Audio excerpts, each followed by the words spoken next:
तो दोस्तों, अब हम डिस्कशन करते हैं फीचर कंट्रोल फ्रेम पे। कुछ लोग इसे ज्योमेट्रिक बॉक्स कहते हैं, तो कुछ लोग इसे कंट्रोल फ्रेम कहते हैं। लेकिन इसका टेक्निकल टर्म एएसएमई स्टैंडर्ड के हिसाब से फीचर कंट्रोल फ्रेम ही है।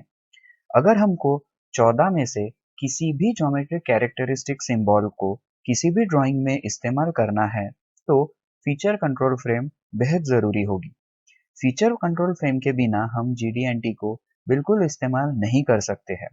तो इसीलिए हमारे लिए फीचर कंट्रोल फ्रेम को समझना और उसे कैसे इस्तेमाल करते हैं ये जानना बेहद ज़रूरी है। फीचर कंट्रोल फ्रेम मतलब ये एक रेक्टेंगुलर बॉक्स है, ठीक है, जिसमें अलग अलग कंपार्टमेंट्स होते हैं। फीचर कंट्रोल फ्रेम में कम से कम 2 कंपार्टमेंट और ज़्यादा से ज़्यादा 5 कंपार्टमेंट्स हो सकते हैं। इसमें पहले कंपार्टमेंट में हम उन 14 में से किसी भी एक ज्योमेट्रिक कैरेक्टरिस्टिक का सिंबल का इस्तेमाल करते हैं। दूसरा कंपार्टमेंट हमेशा ज्योमेट्रिक टॉलरेंस वैल्यू के लिए इस्तेमाल करते हैं। अब इसमें हम ज्योमेट्रिक टॉलरेंस वैल्यू के साथ साथ मॉडिफायर्स का भी इस्तेमाल कर सकते हैं। जैसे अगर हम इस 0.12 टॉलरेंस वैल्यू के पहले मॉडिफायर देते हैं तो ये शेप को दर्शाता है, और इस टॉलरेंस वैल्यू के बाद मॉडिफायर देते हैं तो ये मटेरियल कंडीशन टॉलरेंस जोन को दर्शाता है, जिसमें हमें असल में ज़्यादा इंटरेस्ट होता है। जब भी कभी हम फीचर कंट्रोल फ्रेम किसी इंडिविजुअल फीचर के लिए देते हैं, तो फीचर कंट्रोल फ्रेम में सिर्फ 2 ही कंपार्टमेंट होंगे, और जब कभी हम फीचर कंट्रोल फ्रेम किसी रिलेटेड फीचर के लिए इस्तेमाल करते हैं, तो फीचर कंट्रोल फ्रेम में कम से कम 3 कंपार्टमेंट और ज़्यादा से ज़्यादा 5 कंपार्टमेंट्स होंगे। ये तीसरा, चौथा और पांचवा कंपार्टमेंट डेटम रेफरेंस के लिए होते हैं।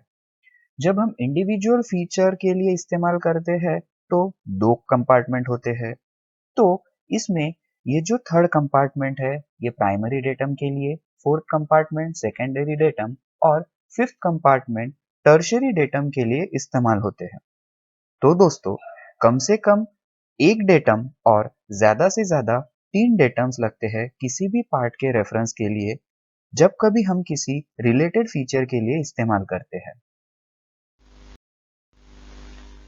दोस्तों, किसी भी ड्राइंग में हम फीचर कंट्रोल फ्रेम को कैसे प्लेस्ड करते हैं, ये बेहद ज़रूरी होता है। अगर हम ज्योमेट्रिक कैरेक्टरिस्टिक सिंबल किसी फीचर पे देना है, तो हमें सरफेस को कंट्रोल करना है उसके, तो फीचर कंट्रोल फ्रेम की जो लीडर लाइन है, वो इस तरह से एक्सटेंशन लाइन की तरफ पॉइंट होना चाहिए, या फिर वो डायरेक्टली इस तरह ऑब्जेक्ट लाइन पे भी पॉइंट हो सकती है, या फिर एक्सटेंशन लाइन पे डायरेक्टली हम उसे ऐसे प्लेस कर सकते हैं। तो इन तीनों केसेस में हम ये सरफेसेस को कंट्रोल कर रहे हैं।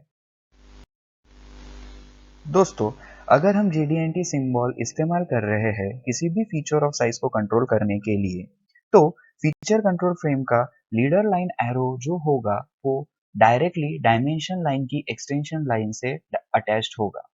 अब क्योंकि ये एक प्रिज्मेटिक पार्ट है, तो इसमें हम इसका सेंट्रल प्लेन को कंट्रोल कर रहे हैं। अब इस केस में भी फीचर कंट्रोल फ्रेम जो है वो डायरेक्टली डायमेंशन लाइन के नीचे दिया हुआ है, और ये एक प्रिज्मेटिक पार्ट है, तो इसमें भी हम इस सेंट्रल प्लेन को कंट्रोल करने में इंटरेस्टेड है। अब इस केस में फीचर कंट्रोल फ्रेम डायमेंशन के सीधा नीचे दिया हुआ है, और क्योंकि ये डायमेंशन एक होल का है, तो हम इस होल के एक्सिस को कंट्रोल करने में इंटरेस्टेड है। तो ये एक और तरीका है फीचर कंट्रोल फ्रेम को प्लेस करने का किसी भी फीचर ऑफ साइज को कंट्रोल करने के लिए। यहाँ और एक फीचर कंट्रोल फ्रेम दिया हुआ है जो कि इस डायमेंशन के सीधा नीचे है, और क्योंकि ये एक प्रिज्मेटिक पार्ट है, तो यहाँ भी हम इसके सेंट्रल प्लेन को कंट्रोल करने में इंटरेस्टेड है। दोस्तों, अब आप इस वीडियो को कृपया थोड़ी देर के लिए पॉज कर लीजिए और अपने वर्कशीट्स को निकाल लीजिए, और ये जो एक्सरसाइज 8 है इसे सॉल्व करने की कोशिश कीजिए। इसमें आपको ये जो पूरे 8 लेबल्स दिए हैं इसे आइडेंटिफाई करना है। Thank you.